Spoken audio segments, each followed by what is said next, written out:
Hello hello.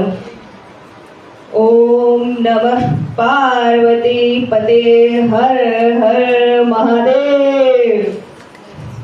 જાગી ગયા ને બધા? ચાલો, તો આજે એક પુસ્તક છે વાય આઈ એમ હિન્દુ, મેં શા માટે હિન્દુ છું. એનાથી હું કેનેડિયન જો વસુદેવ કુટુંબકમની ભાવનાથી જોવા જઈએ તો બધા જ હિન્દુ છે. ભારતમાં જન્મ થયો છે, શા માટે હું હિન્દુ છું? તો અમુક અંશે એનો આન્સર સાચો છે, પણ આ 100% રાઈટ નથી કે મારો જન્મ એક ભારતીય સંસ્કૃતિમાં, હિન્દુ સંસ્કૃતિમાં થયો છે એટલા માટે હું હિન્દુ છું. કે મારે ત્યાં ગર્ભ સંસ્કારથી લઈ પિંડદાન સુધીના સંસ્કારનો ઉલ્લેખ છે. 16 સંસ્કારના ઉલ્લેખમાં મારો જન્મ થયો છે, માટે હું હિન્દુ છું. હવે આ હિન્દુ સંસ્કૃતિના આદર્શ જોઈએ. આદર્શમાં આપણે જોઈએ કે શ્રી રામને જોઈએ તો આપણે હવે જોઈએ કે આપણે મને કોઈ પૂછે કે મારું નામ શું, તો પહેલા પૂછે કે તારા પિતાનું નામ શું છે. તો મારા આદર્શની વંશાવલી જોઈએ તો કે રઘુકુળ. હવે રઘુકુળની ઉપર તો કે ઈક્ષ્વાકુ વંશ, ઈક્ષ્વાકુ વંશની ઉપર જોઈએ તો મનુના પિતા બ્રહ્મા, મનુના પુત્ર એવા કે રઘુકુળમાં અનેક પ્રતાપી રાજા થઈ ગયા. જેમ જોઈએ તો રાજા ભગીરથ કે પોતાના તપથી એ ગંગાને સ્વર્ગમાંથી નીચે લાવે અને ગંગાએ ભગીરથી થઈ જાય. હવે રાજા દશરથ દેવાસુર સંગ્રામમાં પોતાની જીત દાનમાં આપી દે એ રાજા દશરથ. બીજું જોઈએ તો કે સગર નામના રાજા પરથી સાગર આખું નામ પડી જાય, એટલે સગર. આવા જ વંશમાં આવેલા પરમ પૂજ્ય અને મર્યાદા પુરુષોત્તમ શ્રી રામ મારા આદર્શ છે. હવે જોવા જઈએ તો હવે મારે આદર્શતાની વાત થઈ તો મારે ત્યાં સ્પિરિચ્યુઅલનું મહત્વ શું છે? સ્પિરિચ્યુઅલ સક્સેશન જોવા જઈએ તો આપણે બધા એક ટાઈમ પર ડિગ્રી લીધી. ડિગ્રીનો મતલબ કે ફેરવેલ સેરેમની, કન્વોકેશન. ઓકે, આપણને ખબર છે કન્વોકેશન એ ઇંગ્લિશ વર્ડ છે, વેસ્ટર્ન કલ્ચર્સમાંથી આવેલો વર્ડ. હવે એનું અત્યારે નેટ બધાનો બહુ સારું ચાલે છે. આપણે જોઈએ કે કન્વોકેશનનો હિન્દીમાં અને સંસ્કૃતમાં મીનિંગ શું છે તો કે દીક્ષાંતરણ સમારોહ. તમે સર્ચ કરી શકો છો દીક્ષાંતરણ સમારોહ. કે મારે ત્યાં શિક્ષા કરતા દીક્ષાનું સ્થાન મહત્વનું વધારે છે. હવે જો દીક્ષા તો કોણ દીક્ષા આપે? ગુરુ દીક્ષા આપે. ગુરુ એ જ્ઞાની છે અને જ્ઞાનમાંથી એ પૂર્ણ જ્ઞાનમાંથી પૂર્ણ જ્ઞાન શિષ્યને આપે. ત્યારે શ્લોક આવે છે પૂર્ણમિદં પૂર્ણસ્ય પૂર્ણમાદાય પૂર્ણમેવ અવશિષ્યતે. મારે ત્યાં જોવા જોઈએ તો અર્ધનારેશ્વર શિવની પૂજા થાય છે કે સ્ત્રી એક અર્ધ સ્ત્રી છે અને એક અર્ધ પુરુષ, બંનેની પૂજા થાય છે. દુનિયામાં કોઈ પણ એવી સંસ્કૃતિ બતાવો કે બંનેનું એકસાથે પૂજા થતું હોય. હવે એવું નહીં કે ભારતની સંસ્કૃતિ આટલી જૂની છે. જોવા જઈએ તો ઈરાનની સંસ્કૃતિ લઈએ કે દેવી આરાસુરા નામની દેવી છે, તે અત્યારે એ સંસ્કૃતિ તો હયાત નથી. એ સંસ્કૃતિમાં જોઈએ છે દેવી છે, દેવીના મસ્તિષ્કની પાછળ સૂર્યનું ચક્ર છે અને બેસનખાના પર સિંહ પર. એટલે જોવા જઈએ ઈરાન, અમેરિકાની સભ્યતા પણ બહુ જૂની છે. હવે એ દેવી જોવા જઈએ તો દેવી હેડગ્વાર, મંકી ઓફ ધ ગોડ હેડગ્વાર. આ દેવી જેના પગ નીચે 2 બંદર બેસન હાથમાં કદા છે. આ બંને સંસ્કૃતિ અત્યારે ડિમોલિશ જેવું જ છે. તો આ સંસ્કૃતિ પછી આવે છે મારા વિશ્વગુરુની संस्कृति कि दुनिया का इतिहास पूछता है वो यूनान कहाँ, ईरान कहाँ, घर घर दिया जलाता वो ईरान कहाँ है. जब दिया बुझे पश्चिमी जगत के तब घर घर विश्व गुरु बनता भारत में. હવે દુનિયામાં આપણે જોઈએ કે સ્ત્રીલિંગ અને પુલ્લિંગનું બંનેનું મહત્વ એટલું જ છે. હવે એવું ભારત છે સ્ત્રીલિંગમાં જે ભારત માતાની જય થઈ જાય, પુલ્લિંગમાં તો વિશ્વગુરુનું નામ આવી જાય. હવે એ સાયન્સની તરફ જોવા જઈએ તો આપણે જોઈએ કે શૂન્ય. વોટ ઇઝ શૂન્ય? હવે શૂન્ય મારે ત્યાં હવે જોવા જઈએ કે શૂન્યની શોધ કોણે કરી? નોર્મલ વ્યક્તિને પૂછીએ તો શું કે આર્યભટ્ટ. પણ આર્યભટ્ટ પહેલા જોવા જઈએ એટલે કે બુદ્ધિઝમમાં પણ શૂન્યવાદનો ઉલ્લેખ છે. એના પહેલા જોવા જઈએ તો રાજા રામની કુંડલીમાં પણ ઝીરોનો ઉલ્લેખ છે. તો મતલબ કે ઝીરોનું પહેલા આવું જોઈતું હતું. ઝીરોનું શા મળે? ત્યાં ઝીરોનો ઉલ્લેખ ઋગ્વેદમાં છે, પણ ઝીરોનો ઉલ્લેખ ઝીરો એક મારી અનુભૂતિ છે. ઝીરોથી લઈને ઝીરોમાં સમય જાવ એ આ દેશની પરંપરા છે. હવે ઝીરોથી લઈને ઝીરોમાં જોવા જઈએ તો બધા કે ઝીરો દિયા મેરે ભારતને. આના પછી જોવા જઈએ આપણે તો કે સાયન્સ થઈ ગયો ને. હવે એવું કે સાયન્સમાં હવે કઈ રીતે આપણે હવે ત્યાં સાયન્સમાં જોઈએ તો ઝીરો. હવે 0 થી 1 સુધીનું શું? હવે બહુ ટાઈમ પછી આપણને ખબર પડી કે સાયન્સ વર્ષ 600 થી 700 વર્ષ પહેલા આવેલો છે આ વર્ડ. હવે એના પહેલા જોવા જોઈએ કે દુનિયામાં એક એવી સંસ્કૃતિ છે જ્યાં વેદમાં પણ ગણિતનો ઉલ્લેખ છે, તે કે વૈદિક ગણિત. આપણે જોવા 0 થી 1 માં અત્યારે બહુ બધા લોકોને નહીં ખબર કે પાનો ઘડિયો આવે, પોણાનો ઘડિયો આવે, દોઢનો ઘડિયો આવે.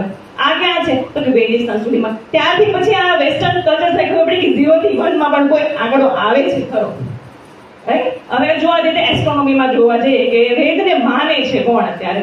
હવે જ્યાં જેન્ઝી જનરેશનને પૂછે તો વેદ કોણ. વેદ અત્યારે ઇન્ટરપ્રિટેશન મારી કલ્ચરમાં એક ડિબેટેબલ છે અને અલાઉ છે કે તમે ઇન્ટરપ્રિટેશન કરી શકો છો અને અપડેટ પણ તમે કરી શકો છો. ત્યારે એક કોડ જેવું છે, વેદ બને વિતર્ક, વિતર્ક બને વિચાર, વિચાર બને સ્વભાવ, સ્વભાવ બને સદભાવ, સદભાવ સદભાવ નિહારે, સદભાવ સ્વીકારે, સદભાવ કો સમજે, સ્વતંत्रता, स्वतंत्रता बिखरे, उपजे कई विकल्प, स्वतंत्रता माने, स्वतंत्रता मांगे सवाल, सवाल तो न माने पूजा, सवाल तो पूछे विज्ञान. और विज्ञान ने जઈને પૂછે તો કે બીજું કોઈ બતાવો મારે મારા સિવાય અહીંયા કે જે આટલું સાક્ષાત હોય. તો પછી આવે કે संकल्प લઈ અને સવાલ બને, સવાલ ન टूटे, उभरे कई विकल्प, विकल्पों का हुआ विकार, विकार ना हुआ स्वीकार, स्वीकार से उपजे भेद, भेद भेद सवारे, भेद निहारे, भेद भेद पूछे કોણ છે વિજ્ઞાન. હવે મારે ત્યાં હવે કોઈ બી નાનું સ્ટુડન્ટને પૂછીએ કે આ નવગ્રહની શોધ કોણે કરી, સામાન્ય સ્ટુડન્ટ હોય તો કહી દે કે વૈજ્ઞાનિકે કરેલી છે. હવે જો 11th સ્ટેન્ડર્ડના છોકરાને પૂછીએ કે આ ગ્રહોની શોધ કોણે કરી, હવે 11 સાયન્સની બુકમાં લખેલું છે કેપિલર્સ લો ઓફ મોશન, કે જે કહીએ હવે કેપિલર્સે આની શોધ કરી છે. તો કેપિલર્સે કેમ પહેલા શું પહેલા નવગ્રહો નહીં હયાતમાં હોય? ઓબ્વિયસલી ઋગ્વેદમાં લખેલું છે કે બ્રહ્મા મુરારી ત્રિપુરાંતકારી ભાનુ શશી ભૂમિ શુદ્ધ ઉદય ગુરુ છે શુક્ર છે શનિ રાહુ કેતુ સર્વે ગ્રહો શાંતિ ભવંતુ. તો પછી આટલા ગેપ કેમ છે કે આપણે વેસ્ટર્ન કલ્ચરને શા માટે એટલું અલાઉ કરીએ છીએ? આપણું પ્રિમિટિવ છે જતું રહે. આપણે ત્યાં એક છે કે સ્ત્રી અત્યારે મોસ્ટલી અત્યારે જીઓ પોલિટિક્સમાં આપણે જોઈએ કે એક સ્ત્રી ઊભી હોય તેમ કે સ્ત્રી ઇક્વેલિટી, પણ મારે ત્યાં ઇક્વેલિટીનો મતલબ એ નથી કે we have to comparable, not comparison.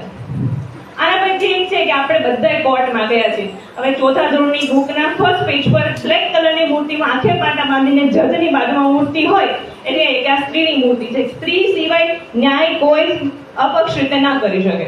તો શા માટે? આપણે એને પૂછે તમે કીધું હવે તો અંગ્રેજો બધું કોન્સ્ટિટ્યુશન બનાવીને ગયા છે, લાવેલા હશે એના માટે આ વસ્તુ છે, પણ ના. હવે જોઈએ તો બ્લેક કલરની મૂર્તિ સ્ત્રીની જ કેમ કે પુરુષની નહીં. મને આ પણ જ્યારે બુક વાંચ્યા પહેલા મને બહુ કોન્ટ્રોવર્સી ક્વેશ્ચન હતો કે આ સ્ત્રી જ કેમ, પુરુષ પણ નામ આપી શકતા ને. તો મને એટલે મેં મારા દાદાને પૂછેલું કે કેમ, તો મારા દાદા મને સમજાવે છે ત્યારે એક વિદ્વાન હતા શંકરાચાર્ય. હવે એટલા વિદ્વાન હતા કે 4 મઠની સ્થાપના પછી એને એવું લાગે કે હું બહુ જ વિદ્વાન છું. તો ત્યારે એને સામાન્ય માણસ કોઈ આવીને કે જો તમે વિદ્વાન હો તમારે સાબિત કરવું પડે કે તમે વિદ્વાન છો. ત્યારે એને સામાન્ય માણસમાંથી કોઈ છે કે મુંડન મિશ્રા અને તેની પત્ની વિદ્યોતમાં એ સંસ્કૃતમાં સાક્ષાત્કારમાં બહુ જ મહાન છે. ત્યારે હવે એને કહે છે કે મુંડન મિશ્રાનું ઘર શોધું. તો કઈ રીતે મુંડન મિશ્રાનું ઘર શોધું? તો ત્યારે એને કોઈ કહે છે કે જે ગામમાં લોકો સંસ્કૃતમાં વાત કરતા હોય તો સમજવાનું કે મુંડન મિશ્રાનું ઘર આ છે. હવે તો ગામ તો મળી ગયો, હવે ઘર કઈ રીતે શોધવું? ત્યારે એને ગામમાંથી વ્યક્તિ એમ કે જેના ઘરની બહાર તોતા અને મેણા બંને એમ બોલતા હોય યતો ધર્મ તતો જય, તો એ સમજવાનું મુંડન મિશ્રાનું ઘર આ છે. That is a primitiveness. હવે બંને કરવા બેસે છે કે હું મહાન છું. તો ત્યારે એના જજમાં કોણ બેસે? ગેસ છે કોઈને? તો એની વિદ્યુતમાં એની પત્ની જજ તરીકે બેસે તો કેટલો ટ્રાન્સપરન્ટ ન્યાય હોઈ શકે છે વિચારો. હવે અત્યારે આ જનરેશન વિચારે કે કેટલું એમ ન્યાય બસ ન્યાય તો ન્યાય છે, જે સાચું ખોટું એ નહીં, મારો ન્યાય પરફેક્ટ. અને સ્વીકારે છે પણ ખરા કે મુંડન મિશ્રાનું જ્ઞાન એ શંકરાચાર્ય કરતા ઓછું છે. આ લઈએ આપણે. અને પછી જોવા જઈએ તો ભારતીય સંસ્કૃતિમાં અત્યારે જરૂર છે તો ઇન્ટરપ્રિટેશન રાઈટ નહીં. કે જોવા જઈએ તો હવે મેં નાની હતી ત્યારથી એમ કે રામાયણ, તો કે રામાયણમાં કે છેલ્લો પાઠ નહીં જોવાનો કે તેમાં રામે સીતાને છોડી દીધા હતા. હવે તું એ જોઈને મેરેજ કરવા માટે તું એટલું બધું મતલબ આગળ નહીં આવે. પછી એક મતલબ બહુ બધી રામાયણ રીડ કર્યા પછી સુધામૂર્તિની એક ઇન્ટરપ્રિટેશનની બુક છે મહાભારત. એ છે રામાયણના બહુ બધા એક ઇન્ટરપ્રિટેશનની બુક હોય, મતલબ મેં આર્ટિકલ વધારે રીડ કરતી. તો એ મને કહે છે કે આ મહાભારત અને રામાયણ આ એવી કથા છે કે સ્ત્રીના સતીત્વથી ખતમ થાય છે, જ્યારે સ્ટાર્ટ સ્ત્રીના બલિદાનથી થાય છે. રામાયણ કે જે કોનું બલિદાન? શાંતનુના બલિદાનથી લઈ અને સીતાના ચરિત્ર પર ખતમ કરતી આ કથા છે. મહાભારત જોઈએ એટલે મહાભારતમાં કોનું દાન, કોનું બલિદાન? માતા ગંગાના બલિદાનથી લઈને ગાંધારીના સતીત્વ પર ખતમ થતું આ એક કાવ્ય છે. અંતે કહીશ, જો ઇન્ટરપ્રિટેશન રાઈટ થઈ જાય તો ઘરે ઘરેથી શિવાજી અને રાણા જેવા લોકો ઘરે ઘરે ઉત્પત્તિ થાય છે. मन में धरे तन्ने प्रचंड शौर्य बन चंद्रगुप्त हम प्रलय मचाएंगे, राणा और शिवजी की संतति कहलाते हम, भले सिर कट जाए पर झुकने न पाएंगे, बार बार छेड़े न भारत स्वाभिमान को, अन्यथा बहुत पछताएंगे, सौगंध मां भवानी की ललकार कर आपके घर पे चीर कौवे मंडराएंगे. अंते हिंदू धर्म हिंदू जीवन, जबरक हिंदू मेरा.